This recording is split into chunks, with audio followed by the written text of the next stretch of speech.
নমস্কাৰ ছাত্ৰ ছাত্ৰীসকল, মই জাভেদ আৰু তোমালোক সকলোকে আমাৰ ইউটিউব চেনেলটিলৈ পুনৰবাৰ স্বাগতম জনাইছোঁ। আজি আমি পঢ়িম ক্লাছ 8 অৰ্থাৎ অষ্টমমান শ্ৰেণীৰ যিটো তোমালোকৰ ইংৰাজী বিষয়ৰ lesson 3 explore India quiz time এই পাঠটি। আজিৰ এই ভিডিঅ'টি হৈছে তোমালোকৰ যি এক্সপ্ল'ৰ ইণ্ডিয়া কুইজ টাইম এই পাঠটিৰ থাৰ্ড পাৰ্ট। পোনপ্ৰথমে মই তোমালোকক ক'ব খোজোঁ, যিসকলে এতিয়ালৈকে পাৰ্ট 1 আৰু পাৰ্ট 2টো চোৱা নাই, তোমালোকে পোনপ্ৰথমে এই পাঠটোৰ যোনটো পাৰ্ট 1 আছে আৰু পাৰ্ট 2 ইতিমধ্যে মই আপলোড কৰিছোঁ, সেই ভিডিঅ'কেইটা তোমালোকে পোনপ্ৰথমে চাই লোৱা। তাৰপিছত তোমালোকে আজি এই যিটো পাৰ্ট 3 এই ভিডিঅ'টো চাবা। নহ'লে তোমালোকৰ কি পাৰ্ট 1 আৰু পাৰ্ট 2টো যদি এতিয়ালৈকে চোৱা নাই, তেনেহ'লে তোমালোকে পাৰ্ট 3 যিখিনি বুজাম সেইখিনি তোমালোকে এতিয়া বুজি নাপাবা। গতিকে পোনপ্ৰথমে তোমালোকে সেইখিনি চাই লোৱা। আৰু যিসকলে পাৰ্ট 1 আৰু পাৰ্ট 2 চালা, এইটো ভিডিঅ' তোমালোকৰ বাবে। আজি আছে পাৰ্ট 3ত তোমালোকৰ যিটো 37 পেজৰ ফাৰ্ষ্টৰখিনি কুইজ মাষ্টাৰ বুলি আছে তাৰ পৰা। ইয়াৰ আগতে মই তোমালোকক ক'ব খোজোঁ যে কুইজ মাষ্টাৰজনে আটাইকেইটা যিকেইটা দল আছিলে, টিম এ, টিম বি আৰু টিম চি, টিম ডি আৰু টিম ই, এই পাঁচোটা দললৈকে এটা প্ৰশ্ন সুধিছিল যে আমাৰ যোনখন জাতীয় পতাকা, সেই জাতীয় পতাকাখনত এটা নীলা বা ডাঠ নীলা বৰণৰ এটা চক্ৰ থাকে, সেই চক্ৰটোৰ নামটো কি? আৰু আটাইকেইটা দলেই কি এনচাৰটো দিব নোৱাৰিলে। তাৰপিছত কুইজ মাষ্টাৰ এগৰাকীয়ে কি বুলি ক'লে সেইটো আজিৰ পৰা আছে। Quiz master: no team could give the answer, it called the Ashoka Chakra or ধৰ্ম চক্ৰ। কি বুলি ক'লে যে no team could give the answer, কোনোটো দলেই এনচাৰটো দিব নোৱাৰিলে। It is called the Ashoka Chakra, এইটো কি বুলি কয়? অশোক চক্ৰ বুলি কয়, অৰ ধৰ্ম চক্ৰ। কি বুলি কয়? সেই যিটো চক্ৰ, সেই চক্ৰটোৰ নাম অশোক চক্ৰ বা ধৰ্ম চক্ৰ বুলিও কোৱা হয়। And it is a wheel with 24 spokes, য'ত কি থাকে বুলি কৈছে? 24ডাল দণ্ড আছে। It signifies that there is life in movement and death in stagnation. মানে তাৰ অৰ্থটো কি? গতিশীলতাই হৈছে জীৱন, life in movement, and death is stagnation, আৰু স্থবিৰতাই হৈছে মৃত্যু। এইটো হৈছে অশোক চক্ৰটোৰ। অশোক চক্ৰই মানে কি বুজায়, সেই তাৰ অৰ্থটো হৈছে এইটো যে গতিশীলতাই হৈছে জীৱন আৰু স্থবিৰতাই হৈছে মৃত্যু। Well Aparna, please let us know' the scores at the end of this round. তেন্তে ঠিকে আছে অপৰ্ণা, তুমি কোৱাচোন এতিয়া এই ৰাউণ্ডটোৰ শেষত আটাইকেইটা দলে কিমান নম্বৰ লাভ কৰিছে? তুমি এতিয়া এবাৰ কৈ দিয়াচোন। স্ক'ৰাৰগৰাকী কোন আছিল? এতিয়া স্ক'ৰাৰগৰাকী আছিল অপৰ্ণা। অপৰ্ণাই কৈ গ'ল, at the end of the first 2 rounds, প্ৰথম দুটা ৰাউণ্ডৰ শেষত team A has scored 15 points, team A লাভ কৰিছে 15 নম্বৰ, টিম বি 10 পইণ্টছ, টিম বিয়ে লাভ কৰিছে 10 নম্বৰ, টিম চি 10 পইণ্ট, টিম চিয়েও লাভ কৰিছে 10 নম্বৰ, টিম ডি 25 পইণ্টছ, টিম ডিয়ে লাভ কৰিছে 25 নম্বৰ, and team E has got 10 points, আৰু টিম ইয়ে লাভ কৰিছে 10 নম্বৰ। কুইজ মাষ্টাৰগৰাকীয়ে ক'লে, থেংক ইউ অপৰ্ণা, ধন্যবাদ অপৰ্ণা। এট দিছ পইণ্ট, এতিয়া আমি মানে এই অৱস্থাত team D is ahead of the আদাৰ টিমছ। এতিয়া টিম ডি যিয়ে 25 নম্বৰ লাভ কৰিছে, তেওঁলোক অৰ্থাৎ সেইটো দল আটাইকেইটা দলতকৈ মানে বেছি নম্বৰ লাভ কৰিছে। We will now begin the third round with the first question to team B. এতিয়া আমি যিটো থাৰ্ড ৰাউণ্ড আছে, সেই থাৰ্ড ৰাউণ্ডটো আৰম্ভ কৰিম, আৰু এটা প্ৰশ্নৰে আৰম্ভ কৰিছোঁ টিম বিলে। You might know' that the Porbandar is the birth place of Mahatma Gandhi, the father of the nation. Team B সুধিলে যে তোমালোকে নিশ্চয় জানা যে জাতিৰ পিতা মহাত্মা গান্ধীৰ জন্ম হৈছিল ক'ত? পোৰবন্দৰ ঠাইত। Do you no' in which state Porbandar is located? তোমালোকে জানানে যে কোনখন ৰাজ্যত পোৰবন্দৰ অৱস্থিত বা আছে? টিম বিয়ে ক'লে উত্তৰ প্ৰদেশ ছাৰ, যে উত্তৰ প্ৰদেশ, টিম বিয়ে ক'লে। তাৰপিছত কুইজ মাষ্টাৰগৰাকীয়ে ক'লে চৰি, ৰং এনচাৰ, পাছ টু টিম চি। টিম বিৰ এনচাৰটো যিহেতু কৈছিল তেওঁলোকে উত্তৰ প্ৰদেশ, আৰু উত্তৰ প্ৰদেশ ভুল, সেইকাৰণে কুইজ মাষ্টাৰগৰাকীয়ে ক'লে চৰি, ৰং এনচাৰ, যে তোমালোকৰ এনচাৰটো ভুল হৈছে, পাছ টু টিম চি। আৰু প্ৰশ্নটো পাছ কৰা হৈছে টিম চিলে। টিম চিয়ে ক'লে মহাৰাষ্ট্ৰ। কুইজ মাষ্টাৰগৰাকীয়ে ক'লে ন' টিম ডি, যে ভুল হৈছে, টিম ডিলৈ আহিছোঁ। Team D Madhya Pradesh. কুইজ মাষ্টাৰগৰাকীয়ে ক'লে ইনকাৰেক্ট, টিম ই, যে মধ্যপ্ৰদেশো শুদ্ধ নহয়, সেইকাৰণে কৈছে যে ভুল উত্তৰ, টিম ইলৈ আহিছোঁ। তাৰপিছত টিম ইয়ে ক'লে গুজৰাট। কুইজ মাষ্টাৰগৰাকীয়ে ক'লে কাৰেক্ট এনচাৰ, যে শুদ্ধ উত্তৰ। চ' ইউ উইল গেট 5 পইণ্টছ। যিহেতু এইটো এটা বাগৰি অহা প্ৰশ্ন, গতিকে তাৰ বাবে সিহঁতে যিহেতু শুদ্ধ উত্তৰ দিব পাৰিলে গুজৰাট বুলি, গতিকে 5 নম্বৰ লাভ কৰিলে টিম ইয়ে। The next question goes to team C. তাৰপিছত নেক্সট কুৱেশ্যনটো টিম চি সুধিলে, you know' that the famous marble stone monument the Taj Mahal. মানে যি বিখ্যাত ডাঙৰ মাৰ্বলেৰে সজা যি কি বুলি ক'লে তাজমহল, তাৰ বিষয়ে তোমালোকে হয়তো সকলোৱে জানা। ইজ লোকেটেড এট আগ্ৰা, যি ক'ত অৱস্থিত, আগ্ৰাত অৱস্থিত। Do you know' who build it and why. তোমালোকে জানানে যে এই তাজমহলটো কোনে সাজিছিল আৰু কিয়? টিম চিয়ে ক'লে Shahjahan, but I don't know' the reason. Team চিয়ে ক'লে কি যে শ্বাহজাহানে বনাইছিলে, কিন্তু কিহৰ কাৰণে বনাইছিলে সেইটো আমি নাজানো। তেনেকৈ টিম চিয়ে নিজৰ উত্তৰটো দিলে। কুইজ মাষ্টাৰগৰাকী ক'লে অল ৰাইট, ঠিকেই আছে বাৰু। টিম ডিক সুধিলে কেন ইউ চে এণ্ড হোৱাই। তোমালোকে টিম ডিক সুধিলে যে তোমালোকে পাৰিবানে কিহৰ কাৰণে তাজমহল শ্বাহজাহানে সাজিছিলে? টিম ডিয়ে ক'লে Shahjahan build it in memory of his wife Mumtaz Mahal. কি কৰিছিলে?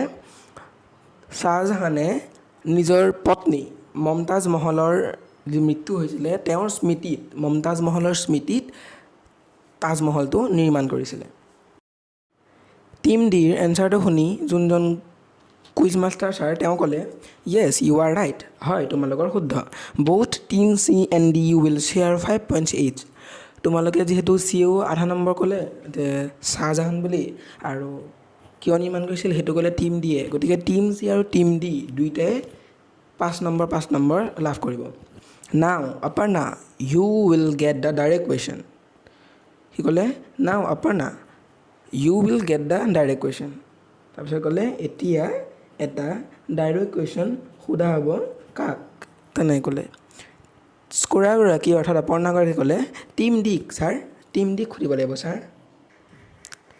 স্ক'ৰাৰগৰাকীৰ কথা শুনি কুইজ মাষ্টাৰগৰাকীয়ে ক'লে okay a direct question to you team D.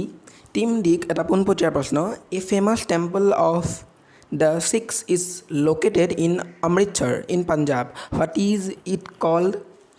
এটা বিখ্যাত মন্দিৰ শিখসকলৰ এটা অৱস্থিত ক'ত আছে? অমৃতসৰৰ, অৰ্থাৎ অমৃতসৰ ক'ত আছে? পাঞ্জাৱৰ অমৃতসৰত শিখসকলৰ এটা বিখ্যাত ফেমাছ মন্দিৰ অৱস্থিত হৈ আছে। হোৱাট ইজ ইট কল্ড, তাক কি বুলি জনা যায়, সেই মন্দিৰটোৰ নাম কি বা কি বুলি জনা যায়? টিম ডিয়ে ক'লে গুৰুদ্বাৰ ছাৰ। টিম ডিয়ে এনচাৰটো দিলে যে Gurdwara. Quiz master by what name is it known. Team ইক সুধিলে তাৰপিছত যে কিন্তু আন এটা কি নামেৰে জনা যায় টিম ইয়ে ক'লে দ্য গ'ল্ডেন টেম্পল ছাৰ, যে দ্য গ'ল্ডেন টেম্পল, যে সোণৰ মন্দিৰ বুলি কয় ছাৰ, তেনেকৈ ক'লে টিম ইয়ে। কুইজ মাষ্টাৰে ক'লে য়েছ ইট ৱাজ বিল্ড বাই গুৰু ৰামদাস। এইটো নিৰ্মাণ কৰা হৈছিল কাৰ দ্বাৰা? গুৰু ৰামদাসৰ দ্বাৰা বা তেওঁৰ নেতৃত্বত নিৰ্মাণ কৰা হৈছিল। 5 points to you team E, যে 5 নম্বৰ তোমালোকে লাভ কৰিছা team E. The next question is to team E, আৰু পৰৱৰ্তী যিটো প্ৰশ্ন সেইটো সোধা হৈছে টিম ইক। Digboi is known for its oil fields and the first oil refinery in India, in which state is it located. যে ক'লে টিম ইক যে ডিগবৈ কিহৰ কাৰণে জনা যায়? যে তাত অইলৰ ঘাটি আছে, অৰ্থাৎ তেলৰ ঘাটি আছে, আৰু তাত ইণ্ডিয়াৰ ভিতৰতে বা ভাৰতৰ ভিতৰতে প্ৰথমটো তেল শোধনাগাৰ হৈছিল। In which state is it located, এই ডিগবৈ কোনখন ৰাজ্যত অৱস্থিত সেইটো বুলি প্ৰশ্ন কৰিলে। টিমে এনচাৰটো কৰি দিলে আছাম, যে অসম ছাৰ, তেনেকৈ ক'লে। কুইজ মাষ্টাৰগৰাকীয়ে ক'লে কাৰেক্ট এনচাৰ, শুদ্ধ উত্তৰ। 10 পইণ্টছ টু ইউ, 10 নম্বৰ তোমালোকৰ বাবে। Direct question to team A. Team এলৈ পোনপটীয়া প্ৰশ্ন। This place is known for the historic salt march by Gandhiji in 1930, সেই ঠাইডোখৰ বিখ্যাত বা জনা যায় কিহৰ কাৰণে ঐতিহাসিক মানে কি কৰা হৈছিল 1930 চনত মাৰ্চ মাহত গান্ধীজীৰ নেতৃত্বত লোন মানে নিমখৰ ব্যৱস্থাটিক লৈ পেলাই গান্ধীজীয়ে 1930 চনত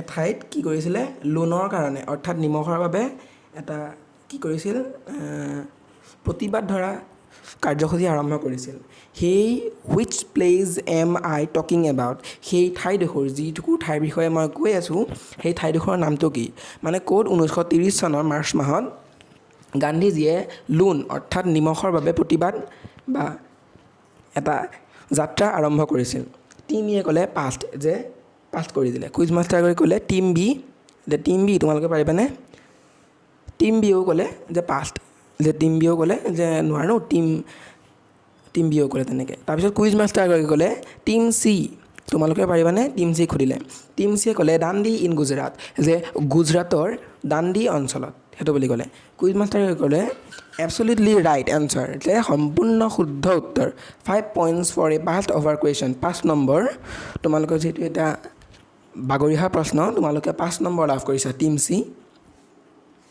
with this question this round is over এই প্ৰশ্নটোৰ যোগেদি আমাৰ এই ৰাউণ্ডটো শেষ হৈছে কেন ইউ টেল আছ the score at this level Aparna তুমি অৰ্থাৎ স্ক'ৰাৰগৰাকী কৈছে যে তুমি অপৰ্ণা এই ৰাউণ্ডটোৰ শেষত কোনে কিমান নম্বৰ পালে তুমি ক'ব পাৰিবানে স্ক'ৰাৰগৰাকী ক'লে য়েছ ছাৰ হয় sir at the end of this round আজিৰ এই ৰাউণ্ডটোৰ অৰ্থাৎ এই দিনটো ৰাউণ্ড আৰম্ভ হৈছিলে এই ৰাউণ্ডটোৰ শেষত টিম এ লাভ কৰিলে 15 নম্বৰ team B 10 team C score 15 team D get 30 points team A লাভ কৰিলে 15 নম্বৰ টিম বি এ 10 নম্বৰ টিম চি এ 15 নম্বৰ টিম ডি এ 30 নম্বৰ and team E has risen to 20 points আৰু টিম ই এ লাভ কৰিছে 20 নম্বৰ কুইজ মাষ্টাৰগৰাকী ক'লে